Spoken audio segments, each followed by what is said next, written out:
বুঝবে না, কেউ বুঝবে না কি যে মনের ব্যথা।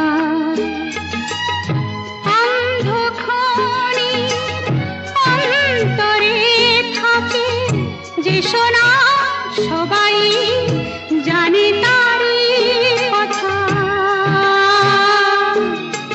বুঝবে না, কেউ বুঝবে না কি যে মনের ব্যথা। অন্ধক্ষণে অন্তরে থাকে যে শোনা, সবাই